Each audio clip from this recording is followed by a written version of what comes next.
Don Global presents the DG Recruit podcast on everything headhunting and recruitment. Achieve the life and career you envision. What's up, game changers? It's your host, Don, founder of Don Global, the headhunting and career coaching company helping you achieve the life and career you envision. In this podcast, I'm going to walk you through what my book, Agency Recruitment 101, will entail, going through all the different chapters of what you can expect in this book. I wrote this book because it is my sincere desire that agency recruitment will become a profession that young people coming right out of college or even high school can aspire to join. Because so many people in my generation and previous generations only fell into recruiting by accident, which is a humongous travesty, right? I don't think people fall into accidents and get to become lawyers or doctors. So the ironic thing is that agency recruiters make as much money as those professions, but we don't have a pathway where talent can come into our industry and increase the volume of people coming into this business. Sadly, we've seen that too few people come into this industry because they don't know about it. And then the people who do come into the industry, about 80% of them do not last, do not stay. Eventually, they'll become HR people, they'll go do some other sales job, or they'll just quit straight up, right? So the issue here is that we, as the agency recruitment profession and industry, we ourselves are facing a severe lack of talent. And the reason is because there's not enough amazing people coming into the industry on purpose. Too many people are falling into this industry by accident, and that has to change. There should be no reason why people don't aspire to be headhunters, just like the way I was trained as a kid to aspire to be a lawyer or a doctor. This is an aspirational career, and that's what it can do for people. And I wish that more people understood it, because it was a perfect career for me. I love it. It really is my calling. And I just wish more people knew about it. I didn't even know about it until I found it accidentally. So the whole mission behind this book is to introduce people to this business and career. Talk about the fundamentals, talk about the industry, a deep dive into this business and career. All right, so the first chapter that I write is a quick little letter. The letter is basically telling you, hey, look, this is a secret sales career, and many millionaires are made from recruitment. Recruitment is a very obscure business. It's a little bit odd. It's not like a classic career, and you have to really know what you're doing to succeed in it. So it's not something that you just waltz into success. You have to work pretty hard to do that. But the first chapter is really just walking you through kind of why I wrote this book, and that it is my calling, and I drop in the Zuzunaga Venn diagram of purpose. So it is very much talking about a purposeful career, and that's how I view agency recruitment. And then that's just a quick little letter. Then I go into talking about what this book is about. A quick summary about what this book is. It is not about HR. It's not about how to become a talent acquisition specialist. No, it is specifically about the sales side of being on the agency end of recruitment. Therefore, it's called Agency Recruitment 101. It's not called HR 101. It's a totally different industry and business. And that is another humongous misconception with our career. Too many people associate agency recruiters, headhunters with, oh, so you are HR? Oh, so you are an internal recruiter? No, we're not. No, we're not at all. We're not paid like they are. We're not acting like they are. It's a very different personality type altogether. It is a very different job. So I just really wanted to make that clear, because for me, it's really a pet peeve when people consistently say, oh, so you're an HR person. I'm like, no, I'm not. Like, that's totally not who I am, right? So it's a totally different business, and that's why I wrote the book, because I feel like the world needs to know that this is not the same thing. It's apples and oranges. So before I want people to buy my book or to read my book, I want them to know that. I want them to be upfront. So I set up a whole section of, let's see how many, a total of 7 things that I want people to know about as it relates to recruitment. And I think this is pretty interesting. So I'm just going to go through some of these real quick. The first thing is what I just told you, is that agency recruitment is not HR. Do not confuse the two. These are not the same job at all. External recruitment is very different than internal recruitment. It is a completely different business. Number two is agency recruitment is a sales job. It's not a technical execution role. It is actually a sales career. It is what's called a niche sales career. It's a subset of sales. Number three is recruitment is a very hard job. Too many people think it's easy, and it's really not. Recruitment is not a get rich quick and easy scheme. Too many people think it is and set up agencies because they see our crazy fees and go, oh, I think I can do that. No, you can't. You have to actually have experience and know what the hell you're doing. So I definitely take offense to that as well, because I see too many people discounting and minimizing how hard this career actually is and where you're going to get the knowledge to do it. So number four, hinging upon that, is it's a cutthroat business. It's not for the thin-skinned. It is a sales job. So if you are somebody who is too sensitive or have, issues, it's not the right job for you, because this job is going to drive you nuts. It is very hard. Number five, recruitment is not a side hustle. This is a big misconception. Again, people are like, oh, can I just do this on the side and get $30,000 a month? No, you can't. Even people who do this full time cannot get $30,000 a month securely. Right? This is just anything that costs a lot of money is very hard to achieve. You can bet your bottom dollar is going to be difficult. Anything that pays well is going to be hard. I don't understand why so many people expect things to be easy and pay well. That's insane. It goes against everything there is to understand about how the world works. Basic economics, right? The harder something is, the more it pays. The easier something is, the less it pays. So if recruitment pays a lot of money, then how the hell can it be easy to do? Obviously, there's some sort of upfront cost, right? So it's not a side hustle. It's a full-on commitment and investment. Number six, recruitment is track. It is not soccer. And what I mean here is that it is not something that you can rely on your friends for.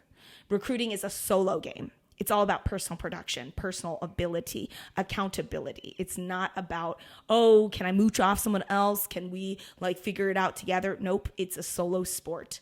Number seven is a little bit about timing. The earlier you start your recruitment career, the more success you may have.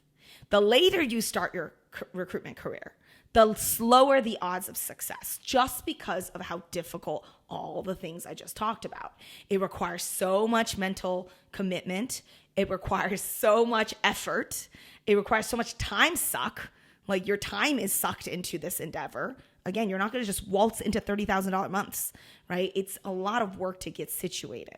So those are the kind of preamble. I don't want people buying this book if they don't understand these basic things about the book.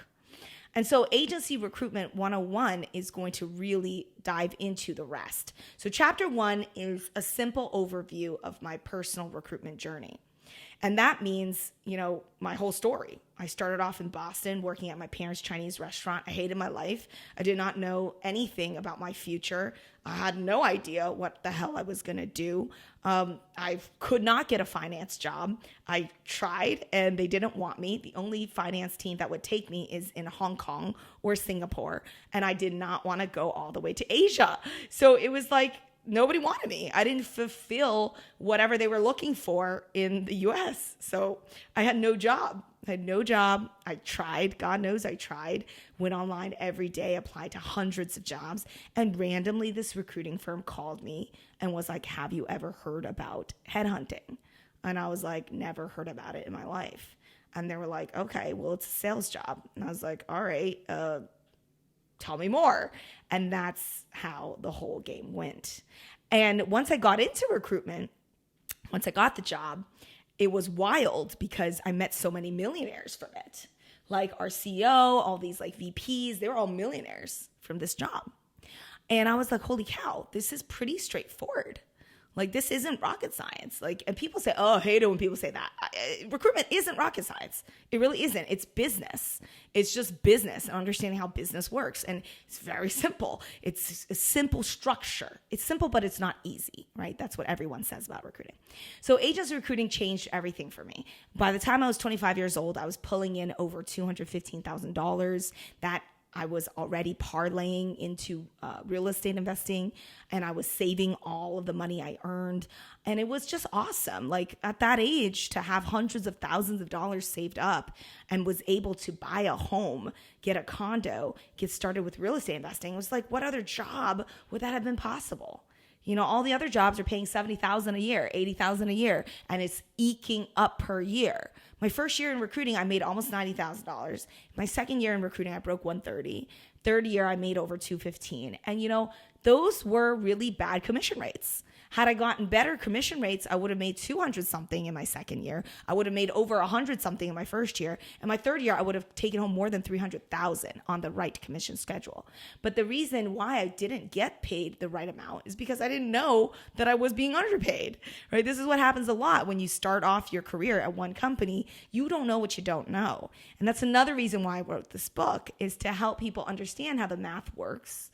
And that is what the rest of the book talks about. So chapter 2, after I talk a little bit about my recruitment experience and also my journey in the business leading up to when I started my own recruiting firm, DG Recruit, the next chapter is about agency recruitment. And that's where we talk about it's a sales career. We're talking about, why do agencies exist, right? Because this is the big question. Like, why are headhunters paid 30, 40, 50, 60, 100,000, more than 100,000 per hire? Why are they paid these astronomical amounts of money when theoretically people can just get their own jobs, right? So that's what we're going to tap into, is like, why is that happening? So chapter 2 goes through that. Chapter 3 is the agency recruitment market. Now, this is interesting because I talk about large and mid-sized recruiting firms, boutique recruiting firms, the international recruitment scene. Specifically, then I target UK firms. I intimately understand UK firms because I worked at one.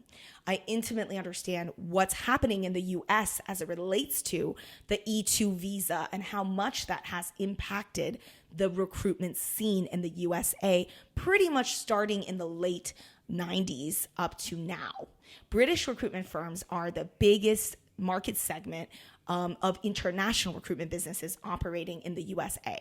And so we talk a little bit about why that is, why so many UK firms are coming to the US, what is prompting them to do so, what has allowed them to succeed so much, and how does that impact you if you are looking into becoming an agency recruiter. Obviously, you have to consider, should I work for an American firm? Should I work for a British firm, right? Just like how you would consider banking, right? There's international banks, there's local banks, whatnot. Then we talk a little bit about foreign recruitment firms, a little bit about vendors. That one's kind of like a FYI kind of thing. Chapter 4 is then talking about the agency recruitment process. And that goes from the beginning all the way to the end. And so the beginning is business development. There's no deals, there's no placements that you can make if you do not have a job rec, right? If you don't have a client that is allowing you to recruit for them, then how the heck are you supposed to sell? You know, how are you supposed to sell at all? Because of course, that doesn't make sense at all if you don't have a rec, right? So you need a rec and you need a business development team. You need a sales team. So that's the beginning. The beginning of the agency recruitment process is really sales, getting recs in the door. Then the second step is, now you have to negotiate with your clients. You have to set up terms. So this is like T's and C's. So terms and conditions. This is negotiation. How do you get on the preferred suppliers list? How do you set up the MSA, the Master Services Agreement, right? These are some basic things that recruiters are expected to do. Full desk recruiters. And not every recruiter starts off doing sales, but this is just like part of the job. Like, if you want to be a master recruiter, you have to know how this works. You have to understand how these contracts are set up, because if you don't even understand that, how are you going to profit? How do you know what you're going to bill on, right? So you have to understand terms. You have to understand how to push for terms. Recruiting candidates So that's the next step. Once you get the contract, you recruit candidates, you submit profiles, manage the interview processes, offer negotiation, secure the offer acceptance, candidate starts. You still don't get paid because the client gets to pay you according to the payment schedule. And then there is something called the guarantee period. The candidate has to stay for a certain amount of time. They can't just start their job and quit, right? They have to stay for a certain amount of time, and that depends on which terms you sign with the client. So ultimately, after all of that is said and done, and the client pays, then you can consider the deal complete. Now, if the client pays ahead of time, before the candidate drops, candidate dropping means the candidate does not last the guarantee period, then you have to give what's called a refund or a clawback, right? So there's this issue too. So there's a lot that goes on in the kitchen. It's not as simple as, oh, just make a placement and collect your tens of thousands of dollars and walk out the door, happy-go-lucky you. Nope, there is quite a bit that goes into this process. Chapter 5 is when we break into direct hire recruitment. British firms call this permanent recruitment, and it's the same thing. It means we're looking for full-time staff, as in we're recruiting full-timers. We're not recruiting temp workers, right? Direct hire recruitment is the traditional headhunting route. So the first thing I do here in this chapter is I talk about headhunters, the terminology. So many people do not understand the terminology, right? There's so many different things that you see on the internet that talks about recruiting, whether it's like talent sourcing, talent wizard, like talent acquisition. These are all terms that I'll break down and explain the nuances between these terms, how it's used on a mass scale, and then how individuals are misusing these terms and why they may be misusing these terms. Because again, until you really dig at a person and really understand the business, you may not even understand what they do, because there are millions of different ways that people talk about the industry. So terminology is key here. Then we talk about direct hire placement fees. Direct hire placement fees are usually on a percentage basis. We'll talk about that. Obviously, as we discuss direct hire, we inevitably must talk about the contingent versus retained model. Contingent means that you're not accessing or requiring money up front. Retained means you are asking for money up front. Some people have even created this thing called engaged and contained. And I don't like that because I think it's cheapening our services. I think retained is about as fancy as you need to get with this. And I talk about why I think $5,000 engagement fees are relatively stupid to have and pretty much unnecessary. So anyways, those are just my personal takes. And I do talk about the pros and cons of why people do certain things. Why do they prefer retained? Why do they prefer contingent? Because not every single person is going to have the same exact view around contingent versus retained. Chapter 6, we will break down into temp staffing. So again, terminology of what temp staffing is about. And then we talk a little bit about contract to hire, contract to perm conversions, why that happens. Then why is contracting attractive? I think another big thing that I didn't understand certainly is why do people want to be contractors? Like that doesn't make any sense to me, right? You don't have health insurance, you don't have a job, like you're just contracting. Like why would you do that? So I talk about why to an individual that would be attractive, why to a company that would be attractive, and then also fine, that's all fine and dandy. Contractors want to contract, companies want to hire contractors. That's really fine. Okay, we get it. We get the logic there. But where the hell do staffing companies come in, right? Why do staffing agencies exist? So let's talk about that, right? Why are staffing agencies existing if contractors and employers can find themselves directly and they can just work directly? Why do they need us? So let's talk about it. So then we break down why staffing firms are paid a lot of money. Contract recruiters, oh my God, they make so much money. And why do they make so much? Why do they get this massive fee? Why? Why do contractors allow that to happen? Right? So that's what we're going to discuss in chapter 6. Chapter 7 is more so about compensation. Now we're talking about the agency recruiter, what they receive as compensation. First of all, on the direct hire side, you usually have a base salary or a draw. In addition to that, you will have incentive trips This is very common. Recruiting firms have incentive trips to Mexico, to Denver, to ski Alps, all those fancy places, Miami, like blobbity blobbity. Incentive trips, it's a sales job. So there's incentive trips, President's Club, all that, right? So you have incentive trips, you have competitions. So there's like competitions internally. Then you have compensation increases. So if you continue to succeed at your firm, you actually have compensation increases. Team overrides. If you become a manager, you start making money off of your team. And there's pros and cons to that. Don't believe everything they tell you. Ownership. That's something that some people get. Not everybody, very few people get it. Ownership is when you are offered a piece of the business. Some companies will use that as a retentionary tactic, and some of them use it manipulatively to keep their staff from leaving, from setting up their own recruiting firm, from leaving in general. So compensation components is pretty hefty. The thing that obviously I don't talk about in that compensation component is the main one, commission. Commission gets its own chapter. Chapter 8 is all about commission. Direct hire commission model, how does that work for perm direct hire? Commission thresholds, what does that even mean? Staffing commission models, how do recruiters who work on temp placements, how do they make money? So a lot of times, most recruiters don't do both. Most recruiters are typically specialized. They either do direct hire or they do temp. This is education for anyone who is interested on the other side of things to learn more about what are the different financial opportunities and how does that change with my career, right? Because let's say you started off your first year as a recruiter doing temp staffing and you don't like it and you want to think about direct hire. This is why the book is so helpful. The book is really going to walk you through a comprehensive industry overview so you can decide, okay, being that I'm in the industry, I broke in, I now want to think about my future. Maybe these things will matter to me and I want to understand the revenue model, the commission model. Okay, so commission is chapter 8.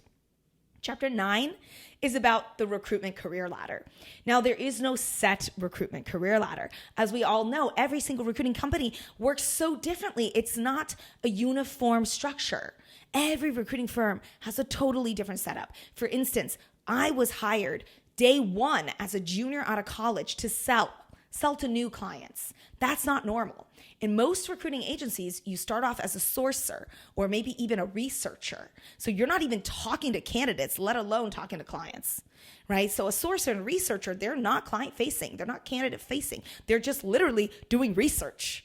They're like compiling industry data, like candidate data, company data. They're supporting that information to their senior folks, and the senior folks are then actioning it.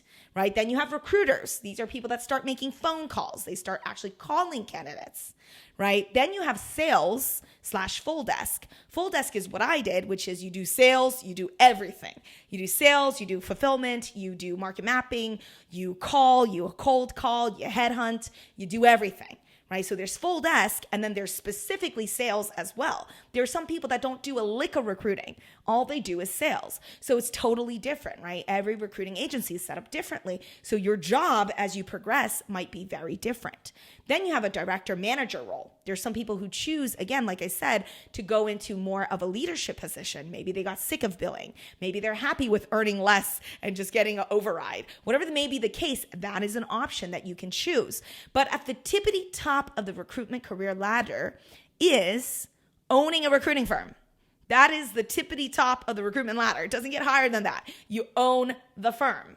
Right? That's the next step. If you are a boss recruiter and you bill a crap ton of money and you are in a position and in a want to do so, you can set up your own recruiting firm. There's nobody stopping you from doing that. And then we talk about other roles within recruitment agencies. Now, obviously, this book is geared towards producers, people who actually want to sell and want to make money and are sales-oriented or commission-oriented. However, I would be neglecting the truth that many people don't stay in production. And what those people do is they end up migrating to different roles within recruiting agencies. So I walk through the number of different options that people do once their recruitment career is over, as in they don't want to sell anymore, they don't want to recruit anymore. What else can they do with the skill set that they gained through agency recruiting? And that's what that segment is about. The last 2 chapters, we have 10. Chapter 10, funny enough, is 10 traits of top billers. So what are the main 10 traits that make someone a 1% biller, a top 1% biller? And obviously, I took this from myself. I am a 1% biller. I've always been for many, many years at my recruiting agency across thousands of people. And I walked through all of the 10 traits that I and other top billers exhibit. And that is pretty much kind of starting off with money motivation. I've not met a single top biller who isn't money motivated. That is the number one trait. And anyone who tells you otherwise is completely lying to you. No. This is a sales job. If you're not money motivated, you will not take the sacrifice of what is required for you to succeed. You will not do it. If you're not achievement oriented, why would you achieve? Right? So number 1 trait of top billers is serious money motivation beyond lip service. If I had $1 for every person I met who told me, more money is great, I would love more money would allow me to have a good life, that's so run-of-the-mill vanilla, right? That there's no mission there. There's no deeper reason there. Who doesn't like more money? I hate hearing that. Like, who doesn't like more money? Yeah, 1 + 1 is 2. Like, this is so obvious stuff. The real people who have a true money motivation have a true reason, a true chip on their shoulder, a true why, a true drive. And that comes from a very deep and dark place. I know that sounds scary, but it's true. It doesn't come from a happy-go-lucky, I'm just going to make more money, yay. Nope, it comes from a deep, deep set place, right? So 10 traits of top billers. And the whole point of showing the 10 traits is to help the reader understand, do I have these 10 traits? Is this career going to work out for me, right? Because if I don't have these 10 traits, and let's say I have 3 of the 10, that should be a alarm clock. That should be like, warning, like 3 out of 10 traits, this might not be the right career for you, right? A lot of people who don't succeed in agency recruiting don't succeed because they weren't cut out for it, but they never sat down to really understand what are the qualities to gain success. So for instance, I knew I was going to fail as a 9-to-5 worker. I knew it. I was like, I would suck at like 90% of the jobs out there because I take no interest. Like if you put me in front of an Excel sheet, I will fall asleep.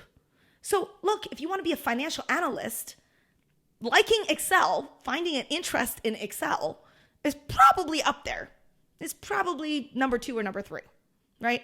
So understanding the traits required to succeed in certain professions is really, really important, right? So another thing I talk about, and it's a little controversial here, is mental health.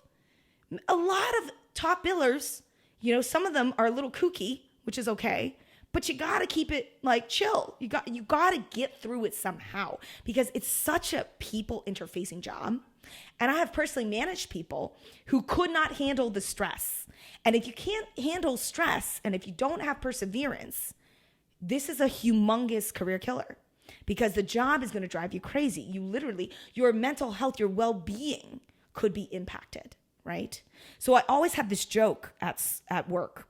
I worked in a recruiting agency for 5 years, lots of colleagues in our early 20s. We're all going through terrible dating experiences. I lived in New York for the whole time. And I would always joke, I'm like, man, my personal life is a hot mess, but like the work is smooth. Like work never was a challenge for me. It was never challenging. It was never hard. It was never mentally draining, but my personal life was always giving me more problems, right? Like the work never was the problem. And for a lot of other people, it was the other way around. The work was a problem for them. They were very unhappy at work. They did not like the job. And that's the last thing I would want anyone to be in that position. That would actually make me very sad. I don't like to see people who don't like to work at work, right? I genuinely believe that if you are a grown person, an adult, you should be working on something that you enjoy and feel passionate and purposeful about. Otherwise, don't do it. Because life is short, right? You got to work in a career, in a business, in a job, hopefully, that you are somewhat interested in, right? Somewhat interested in. And that's why the top 10 traits of top billers in chapter 10, I really want people to really evaluate that and just think, is it a fit for me? Is it truly a fit for me? Now, chapter 11 is about recruitment tools. This is a little bit more technical, nothing exciting in this chapter. I think it's probably just the most boring chapter, but it's about like the different recruiting tools that recruitment professionals use. So there's a dedicated section to LinkedIn, because LinkedIn is like the thing that makes us money. Job boards, applicant tracking systems, CRM, social media, a note on AI, right? AI is big right now. ChatGPT, all of that. How are people using those? And what are the pros and cons of that, right? So there's a section on AI here. Payrolling system. This is not anything exciting, right? These are just your like bare necessities to run a recruiting firm. Chapter 12 is launch your recruiting career. I walk through the main, 5 ways that people get into the industry. So there's referrals, there's campus recruiting, there's applying to recruiting agencies directly, there's third-party introduction, which is what we do, agency recruiting for recruiters, but we actually don't do a lot of juniors anymore. It's not a service that we really provide, but some people do get through the industry that way. And networking. Networking is another, typical way of getting into the business. The final chapter is a recap. It's about next steps. So chapter 13, I ended on 13. So 13 chapters, for better or for worse. If you're superstitious, either way, I don't care. Chapter 13 is fine. Complete recruiter prep. Now, recruiter prep is the course that Grace and I put together to further educate people on what agency recruiting is. And module 3 is actually all about interviewing coaching. So in this book, I did not have the time to create a interview coach, section, because that's like a whole book. That's my book number 2. Book number 2 is like, okay, you know what agency recruiting is now. You want to get into it. Let me tell you how to do it, right? Like, let me tell you exactly how to nail your interviews. Let me tell you exactly what they're going to ask you, right? That's book number 2. So in that section, in lieu of writing that book right now, recruiterprep.com can help you access that information. And that is module 3. Module 3 is all about how to nail your interviews, how to represent yourself, how to present yourself, all of these tidbits and advice points. So completing recruiter prep is essential. If now you are excited about the career, you definitely know you're going to succeed in it. You are ready and equipped to undertake this career investment. Then you go into taking recruiter prep and actually going out to interview with recruiting firms. Now, the DG Recruit podcast is free, and that's where you're listening to all of this free coaching and training. So continue to listen to that. And then lifestyle considerations to make. So this is another segment that is very important in this final chapter, is your lifestyle has to be conducive to recruiting. If you have a million things going on and you can't sit down for 8 hours and call clients and call candidates without being distracted, that is not setting yourself up for success.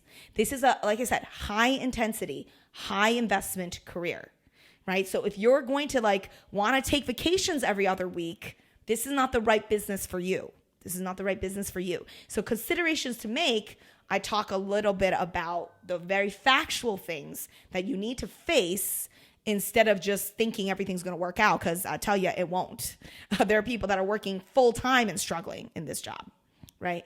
And then lastly, there is some information on tips for your recruitment journey, tips on how you can succeed, how you can set yourself up for success at work.